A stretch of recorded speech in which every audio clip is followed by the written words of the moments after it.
3, 2, 1. Ya, hola, qué gusto me da saludarles, bienvenidos todos, presencial y en línea, o quienes lo vean en un ratito. A falta de pan tortillas, el profe titular no está muerto, anda de parranda, fue algo de su escuela, y entonces, pues, me pide suplencia y encantado de suplirle. Ahora, como el temario que tenemos del discipulado es muy claro en su directorio, pero igual Turito quedó de mandármelo y apenas ayer lo mandó, yo quise dar otro tema, que pues al final, como parte del discipulado, pues siempre es formación. Entonces, lo que vamos a hablar ahora es de los ángeles. ¿Y por qué quise hablar de los ángeles? Bueno, porque en este día celebramos a las mamás. Su día es el martes y lo más cerca para ello es este domingo. Y como celebramos a las mamás en el servicio, pues vamos a celebrarlas desde el discipulado y por eso el tema son los ángeles. Porque ellas, las mamitas, son nuestros ángeles. Digamos que cuando se hacen esposas, pues son nuestros ángeles caídos. No, siguen siendo ángeles. Pero bueno, nada más es por el título, porque en realidad no tiene nada que ver, aunque sí, ahorita le voy a dar una connotación, un chanfle para que pues, sí tenga que ver. Primero, tengo desilusionarlos. ¿Por qué? Porque la mentalidad popular acerca de los ángeles es muy supersticiosa. ¿A qué me estoy refiriendo? Que la idea actual de los ángeles es tergiversada a las escrituras. Son más las ideas que se han venido arrastrando de distintas culturas, de distintas épocas, y quieren ver a los ángeles de un modo especial, vamos, como superhéroes y que están a nuestro servicio. Y por eso digo, temo desilusionarlos, porque pues vamos a hablar de la angelología bíblica, y pues eso no es lo que hoy se ve. Sobre todo, hay un aspecto que yo diría que sí es muy delicado, pero que sí viene desde la Biblia. ¿Por qué? Porque en la carta a Colosas, el apóstol Pablo le escribe a su líder y a la iglesia de que tengan cuidado con el énfasis que se está dando a los ángeles, precisamente como lo estamos viendo hoy día. No sé si han tenido oportunidad de escuchar a algunos, me ha tocado que son las mujeres conferencistas que hablan de esto de ángeles, tienen distintas figuritas y dicen que el ángel fulano y el ángel mengano y que hay que rezarle y orar a los ángeles y muchas cosas. En el tiempo del Nuevo Testamento sí estaba pasando y por eso el apóstol corrige la tría. La tría es el culto a los ángeles, es brindarles honra. Quizás no adoración así como tal, pero sí darles devoción. Y el apóstol Pablo lo corrige en Colosenses, dice, no, cuidado con darle a los ángeles un culto y un sentido especial. Ahora, entonces, vamos a hablar desde la Biblia. Ok. El Antiguo Testamento, bueno, vamos a ver. Ya ven que a mí me gusta formar. Entonces, para formar, pues tengo que dar academia, ¿no? Hay tres momentos en la Biblia. Uno es el Antiguo Testamento, se llama veterotestamentario. Otro es el periodo entre el Antiguo Testamento y el Nuevo Testamento. Ese se llama periodo intertestamentario, que es el periodo en que no se escribe nada de la Biblia. Son 430 años de silencio, desde el último escritor del Antiguo Testamento, que fue Malaquías, a Juan el Bautista. Son 430 años de silencio. Ese es otro momento. ¿Por qué lo cito? Porque ahí también se escribe mucho, no material inspirado, pero por ejemplo de son los apócrifos y otras literaturas, y muchas ideas que sí llegan a afectar al Nuevo Testamento y hasta hoy día. Entonces el tercer periodo es el del Nuevo Testamento, conocido como Nuevo Testamentario. Entonces, vamos a hablar de estos tres aspectos para aterrizar en nuestra época. Me encantaría pasar por la historia, pero no tengo el tiempo. porque también en el devenir histórico, en la patrística, en la Edad Media, sobre todo en la Edad Media, que es tan supersticiosa, pues vino una cuestión sobre los ángeles que influye mucho hasta hoy día. Pero vamos, en el Antiguo Testamento, en lo veterotestamentario, se distinguen dos menciones angélicas. ¿Cuáles son? Una es el ángel, por sí, Melech en hebreo, y el otro es el Melech Adonai, el ángel del Señor. ¿Sí? Esos dos. Ahora, voy a ir por partes. Miren, el ángel en el Antiguo Testamento no tiene alas, no vuela, no es así invisible y visible, o así flotando. Son personas.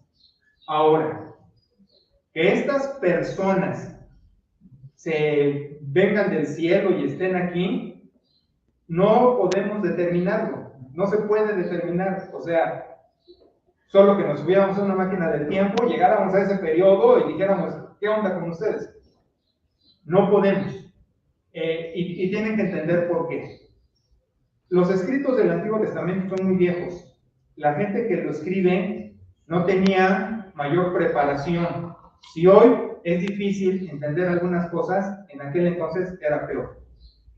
Entonces, escriben como mejor pueden lo que ven, y muchas veces, voy a usar la palabra, aunque luego en esto de Biblia no nos gusta usarla, pero muchas veces se contradicen. Los mismos escritores, cuando están escribiendo algo, se contradicen, y es razonable. Era primitivo, no tenían mucho contenido, no entendían muchas cosas, la revelación apenas iba a venirse dando. La revelación es progresiva, es decir, lo que Dios da a conocer de Él mismo va a llevar siglos para que la gente pueda ir entendiéndolo. Entonces era muy difícil que pudiéramos entenderlo todo. Y luego creemos, cuando leemos episodios del Antiguo Testamento, que ya pensaban como uno y que entendían todo. No, aunque fuese material inspirado, que Dios soplaba sus verdades, pues la gente las recibía. Déjenme usar este ejemplo. A veces yo le dicto a Pera, y en mi dictado no me importa que entiendan, me importa que lo escriban. Y más de las veces le digo, después corriges o después me preguntas. Ahorita nada más capta. Entonces empiezo, y pobrecito, ¿no? Y más de las veces no entienden, no porque no sea capaz, sino porque son términos, son conceptos que necesito explicar, ¿ok? Entonces eso pasa en el Antiguo Testamento, la gente recibe verdades que Dios va a ir explicando con los siglos, lo importante era registrarlas. Entonces, el ángel en el Antiguo Testamento es un individuo visible. Ahora, ¿qué? Podría ser un ser humano cualquiera, porque Melech lo que significa es mensajero. No sé si ustedes oyeron el famoso IBM en las empresas, no de las computadoras, sino del puesto. ¿Qué puesto tienes hoy? IBM. ¿Por qué IBM? IBM a traer esto, IBM a sacar copias, IBM a traer un café. O sea, el puesto del IBM era tráeme cosas.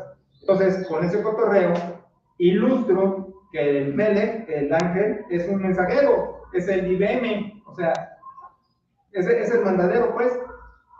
Entonces, hubo muchos personajes humanos que eran mensajeros de Dios y llevaban su información, su noticia. Es más, hay profetas distinguidos como mensajeros, porque lo único que tenían que hacer era decirle al rey en turno lo que venía de parte de Dios.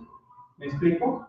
Pero también hay comunicado, y acuérdense que pueden interrumpir, hacer preguntas, levantar su manita, hacer comentarios, toser, estornudar, lo que necesiten hacer, pero también hay episodios donde vemos gentes que no podemos distinguir necesariamente que eran humanos.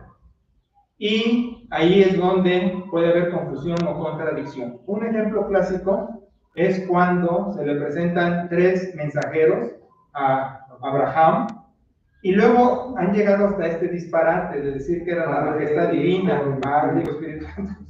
No, no, para nada.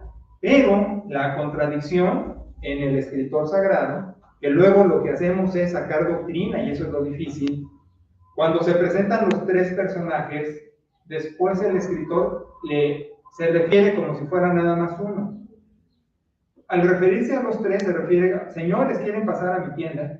Y luego se refiere, sí, mi señor, como si fuera nada más uno. Y de ahí, en la Edad Media, es cuando dijeron, no, es que era la majestad divina, era el Padre. Digo, no podemos decir eso. Lo que digo es, el escritor sagrado registra que tuvo tres personas enfrente, que venían de Dios y venían a decir algo, ¿ok? Y que luego se dirige a uno en particular, eso es todo lo que podemos decir. Y no podemos decir que es la majestad divina y todo. Y déjenme hacer un paréntesis, déjenme meterme al ángel del Señor, Melech Adonai en hebreo.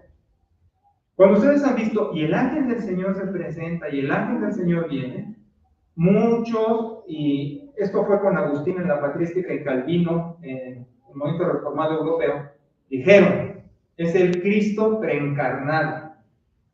O sea, antes de encarnarse, se aparecía. Y la verdad, eso son herejías. Aunque en nuestra doctrina popular, mucha gente lo sigue afirmando. Ahora, ¿por qué les digo que son herejías? Por esta razón. Porque el texto bíblico dice, a Dios nadie lo vio jamás. Una declaración juanina brutal. Quiere decir con eso que todo el Antiguo Testamento que decían que se apareció la majestad divina, que eran los tres, no. A Dios nadie lo vio jamás. Punto.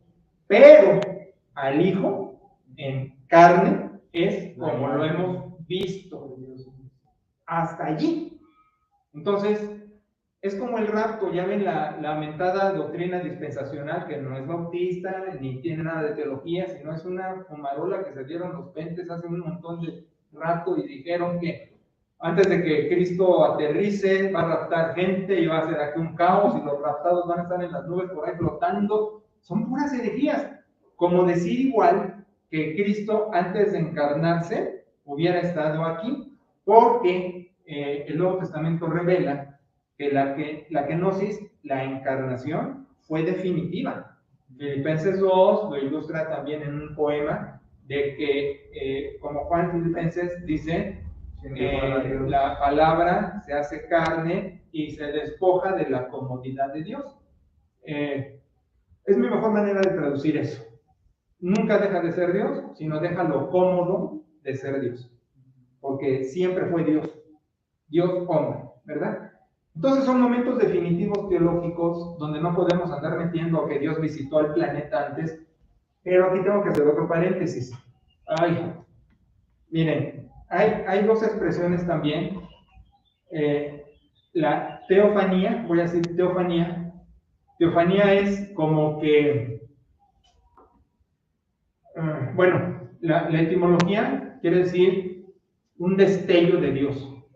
Teofanos. Fanos es fanal, fanal como foco, faro. Teofanía es como un destello de Dios. Las teofanías no son que Dios vino o antes de encarnarse estuvo aquí, sino son como cuando Moisés, la zarza, está ardiendo y sale una voz divina, sale Dios hablando. Eso es una teofanía. Ni está encarnado, ni está aquí, ni nada, sino hay un resplandor, hay como una iluminación divina, y fue la voz, teofanía. Bueno, tengo que hacer esa distinción para no revolver. Ahora, entonces estamos, el ángel del Señor, Melech Adonai en hebreo, que es, porque no es el ángel típico, pero tampoco es Dios, no es Cristo encarnado. Entonces diremos, era un ángel, un mensajero, que eso quiere decir ángel, que tenía una chamba particular. Aquí voy a usar un poco la ilustración del mesianismo. El mesianismo no es una cuestión mágica, sino era darle una chamba particular a alguien. Por ejemplo, el mesianismo de Fer y Nelly es los medios digitales, ¿así se dice? ¿Sí? El mesianismo de Fer y Nelly son los medios digitales. El mesianismo de Rosy es la oración de la iglesia. El mesianismo de Turo son las cuentas, los papeles, todo lo que hace un contador, ¿verdad? Qué bueno, amén. Dígame, yo lo hacía en Zacahuacal. No, qué padre. Todo el mesianismo, ¿no? El mesianismo de Pera es la alabanza, el pastoreo de los muchachos, igual, así, ¿no? Entonces, el mesianismo es una chamba en particular. No es que sean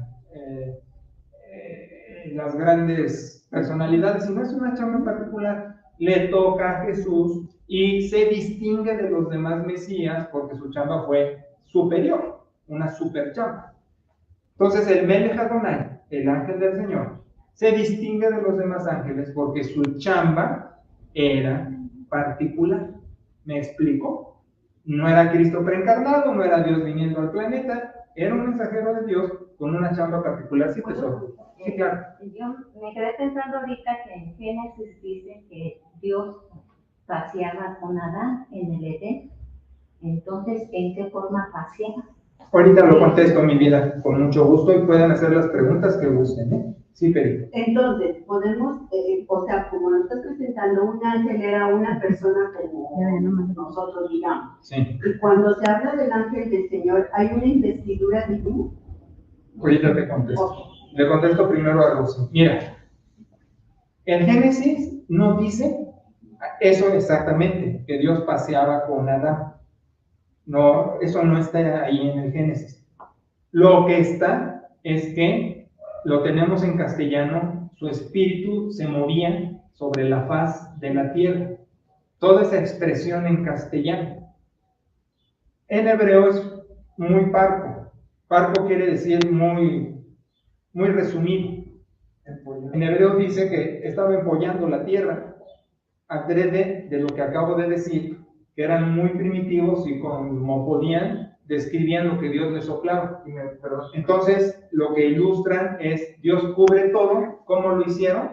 Pues como la gallina cubre el huevo, y así está en hebreo, Dios empolla la tierra. Entonces, los traductores de varias ediciones no quisieron poner Dios empolla la tierra, entonces pusieron, y su espíritu se paseaba o se movía sobre la faz de la tierra, pero no que paseaba con Adán. Déjame, es relacionado a eso. De hecho, yo vi en una traducción, les voy a decir exactamente cuál es, que me gustó, que decía en ese versículo que Dios cubría con sus alas la creación, muy parecido a... Pero es también otro antropomorfismo, con alas. Ajá, pero yo lo estoy queriendo asociar a la raíz hebrea de decir empollaba, entonces de una manera poética o romántica decir Dios con sus alas cubre. Es que la gente es muy primitiva. Y tú me preguntaste si tenía una investidura divina. Todo mensajero la trae por el carácter del mensaje. Si yo traigo un recado para Checo de ti, pues es un recado común. Pero traigo un recado especial de parte de Dios, ya me da esa investidura. Pues es el mensaje, no es el portador. ¿Sí? Y lo que, perdón, ¿quieres decir algo más? Porque en algunos casos desaparecían de la vista, por ejemplo. Bueno, entonces ya no es investidura, eran seres no humanos. Ajá. La respuesta sigue siendo la que dije al principio, es un misterio. Porque no podemos, esto de que seres celestiales hagan apariciones terrenas, es muy difícil precisarlo en el Antiguo Testamento. En el Nuevo Testamento sí lo vamos a ver. Porque ahorita estoy en el momento del Antiguo Testamento. ¿Sí? Ahí eran individuos que traían un mensaje de Dios, de tal manera que hasta el juez, el sacerdote, el profeta, podrían ser estos ángeles. Y el ángel del Señor como uno que traía una chamba muy especial. ¿Sí? Todo lo demás es las ideas que hemos venido agarrando en el camino. Voy al periodo intertestamentario. ¿Sí? En el periodo intertestamentario hay un conflicto de ideas porque los judíos están bajo la influencia de los griegos. Y no solo ellos, sino el mundo conocido. Pero si pudiera ponerles un mapa, están medos, persas, Mesopotamia, toda esta zona, que es el imperio donde los griegos dominan, pero las ideas religiosas siempre se pegaban y se contagiaban entre las distintas culturas. Tienen que entender una cosa: no hay un Israel que tenga una idea pura de Dios, ni hay un cristianismo que tenga una idea pura de Dios. Todos tenemos contaminación de todas las ideas que hay a nuestro alrededor. Siempre estamos contaminados. Entonces, en el periodo intertestamentario se da, y se da más fuerte esa contaminación. De tal manera, eso es todo lo que voy a mencionar ahí, para no extenderme ni nada. Y entonces en el Nuevo Testamento se lleva todo ese contagio como de catarro al aspecto de los ángeles al Nuevo Testamento. En el Nuevo Testamento tenemos dos cosas claras. Hay seres celestiales visibles, eso que ni qué. Pero la otra es, se exagera sobre de ellos, se pone un plano más allá de lo que fue. Voy al segundo caso. ¿Cuál es el plano exagerado de estos seres celestes visibles? Ponerles alas y ponerlos a volar. En el nacimiento de Jesús, en Lucas, cuando salen los seres alados y que un nuevo de gran gozo, eso es de la influencia persa, que en el periodo intertestamentario ponía esa comunicación con el cielo, con gente volando. Entonces, el escritor del Nuevo Testamento recibe revelación de que ha nacido un Salvador, que es Cristo el Señor, por medio de portavoces mensajeros de Dios, y los describe volando. Pero esa descripción de que vuelan es la influencia de los persas.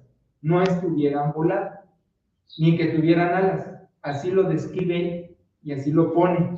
Ahora, ¿qué fue lo inspirado? Que ha nacido hoy un Salvador, que es Cristo el Señor. ¿Qué puso él alrededor?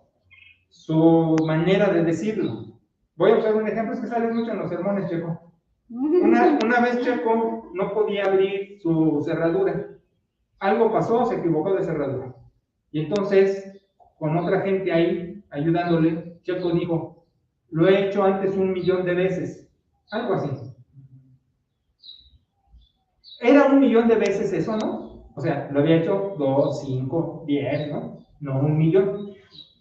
Con eso estoy ilustrando que en algún momento, todos, y aún el escritor sagrado, lo que está viendo, se llama hiperboliza, lo pone más allá. Es tanto su éxtasis, su adrenalina, su emoción, lo que vive, que lo describe más allá.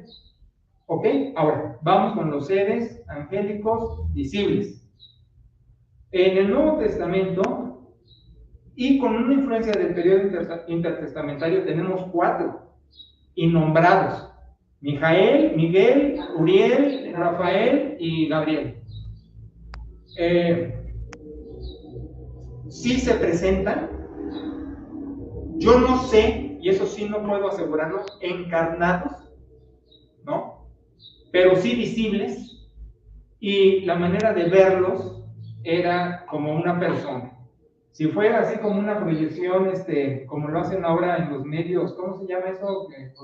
Holográfico, así como que se ve así el fantasmita, yo no sé, pero sí eran visibles, y se distinguen estos 4: Uriel, la luz de Dios; Rafael, la sanidad de Dios; Gabriel, la fuerza de Dios; Mijael, ¿quién como Dios? Pero hay grados.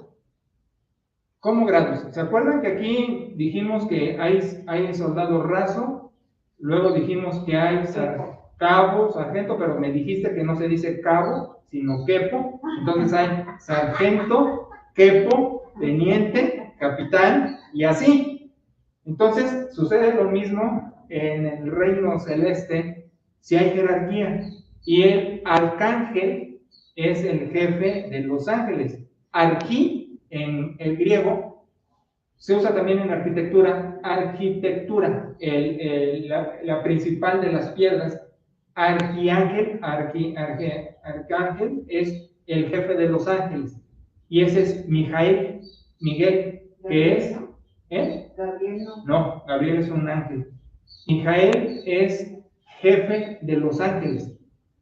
Y dice, inferido, porque no hay un texto que lo describa, que es el que se pone los guamazos con Satanás.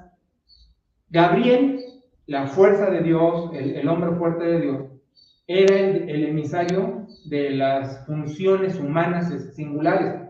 El santo ser que nacerá será llamado hijo de Dios y no temas recibir a tu mujer, era el de las chambas a la gente. Rafael y Uriel tienen chambas más del periodo intertestamentario, más místicas sobre la literatura apocalíptica, pero sí se distinguen las jerarquías. Ahora, algo que quiero aclarar dentro del Antiguo Testamento que me pasó es que esas clasificaciones también están por grupos. Está el querub y está el seraf, que los plurales son querubín y serafín. Si decimos querubines, estamos diciendo incorrecto. El plural ya es querubín y M en hebreo es plural. Entonces, si se dice muchos querub, es querubín. Si se dice muchos seraf, son serafines. Serafines no, eso es lo incorrecto. ¿Y eso qué es? Son agrupaciones angélicas de servicio al Señor. Pero eso ya no tenemos mayor descripción. Pero sí de que en el cielo hay segmentos. Ahora, ya tengo que terminar, me faltan 2 minutos. Espero haber sido claro. Es un mundo fascinante, pero a lo que yo iría para aterrizar y con el día y todo, ¿cuál es la función angélica hoy día? Bueno, una, no tenemos ángel de la guarda como la gente luego dice. Es que tengo un ángel que me acompaña y me puede también.